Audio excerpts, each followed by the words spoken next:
भइल बा तर कुल के पेड़ तर मिली ना छाया गंगा नहैला से ना साफ होई काया नहैला से ना साफ होई काया चाचा जी नहैला से साफ होई तरकुल के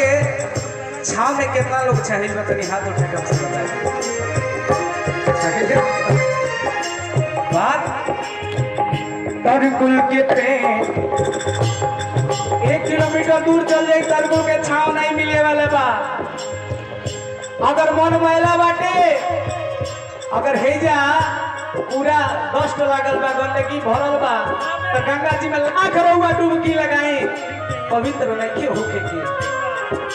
अगर मन चंगा बा तो कठौती में गंगा बा हाथ बहुत पुराना बा कि अगर मन पवित्र बा तो गंगा नहीं लेके का जरूरत बा हम सारा यही जबा तरकुल के पेड़ तर मिली ना छाया गंगा नहैला से ना साफ होई काया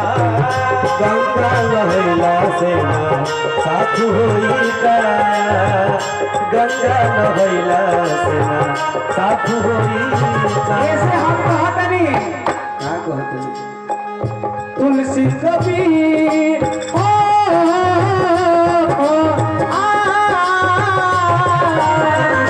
तुलसी कबीर रस खान बन के जियो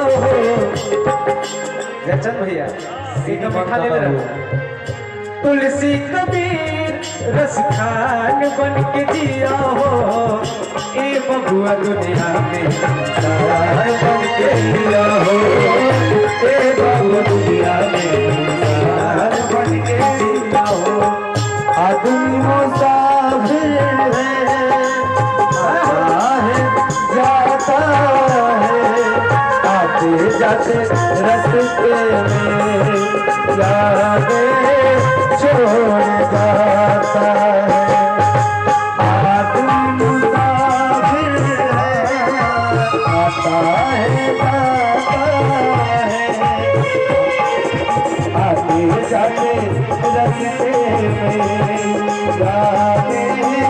छोड़ जाता हे बाबू दुनिया में बन के जिया हो हे बाबू दुनिया लेकिन भैया निर्बल गरीब के तुम काहे सतावेला हरिहर पेड़ बबुआ आगे में जरावेला हरिहर पेड़ बबुआ आगे में जरावेला हरिहर पेड़ बबुआ आज आदरणीय ब्रह्मा सिंह जी आदरणीय रमेश भैया दिनेश भैया और राजेश भैया ये देखिए तमाम जरूरतमंद खातिर सामान रखल हुआ भैया बड़ी सौभाग्य के बात होला कि है हाथ से सबका हाथ में कहाँ लिखल बा भैया सबका हाथ में नहीं लिखल कोनो गरीब के सेवा करे के जगरा नसीब में जगरा तकदीर में लिखल बा वही सेवा कर पाई और भक्त कबीर ने कहा है कि निर्बल को न सताइए जाकी मोटी हाय मुई खाल की सांस सो सार भसम हो जाए जगरा नसीब में लिखल बा पैसा तो बहुत लोग कमाता लेकिन गरीब के दुआ लिहल पुण्य कमाए पुण्य समान बाटे लेकिन कहेगा कैसे कैसे निर्बल गरीब के तू काहे सतावेला हरिहर पेड़ बबुआ आग में जरावेला हरिहर पेड़ बबुआ आग में जरावेला हरिहर पेड़ बबुआ आग में जरावेला ए चाचा जी हरिहर पेड़ मतलब बुझत नहीं ई मानव रूपी शरीर बा हरिहर पेड़ सताई ना केहू के लेकिन कहे के बाद केहू के जियन के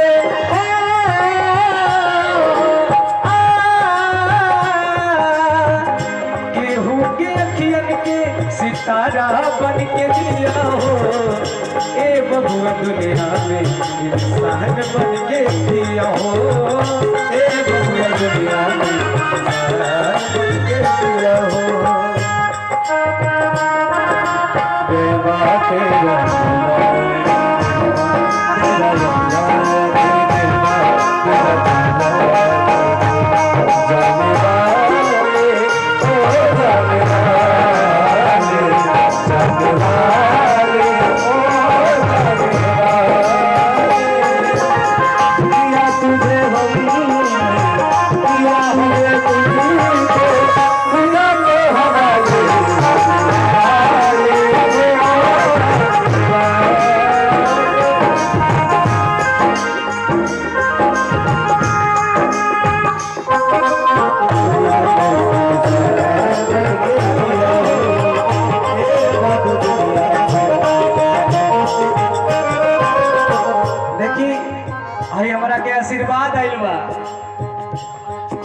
बात है हम शायरी बोले भैया कि कहानियों में हकीकत दिखाई देती है, कहानियों में हकीकत दिखाई देती है और जमीन पे बैठी एक ऐसी है मेरी बूढ़ी माँ दिखाई देती है। अरे बूढ़ी माँ, तेरे चेहरे की झुर्रियों की कसम, उन झुर्रियों की लकीरें में मुझे आज भी जन्नत दिखाई देती है। लेकिन कहीं बात बचपन बीती बीती जवानी आई बुढ़ौती ना चली मन मानी, चली मन मानी आई बुढ़ौती जब तक खून में एकदम गर्मी बा केहू केहू का नहीं समझा, लेकिन बचपन बीती बीती जवानी आई बुढ़ौती ना चली मन मानी, चली मन मानी। ऐसे शेख भैया जयचंद भाई चांद पिटला से कुछ ना हो।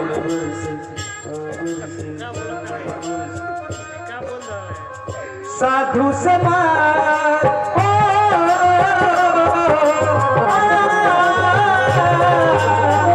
साधु समाज अरे सेवा करके जिया हो, ए बबुआ दुनिया में इंसान बन के जिया हो,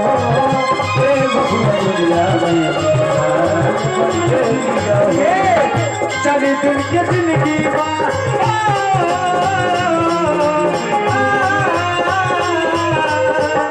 चली दिन की जिंदगी मेहमान बन के जिया हो, ए बबुआ दुनिया में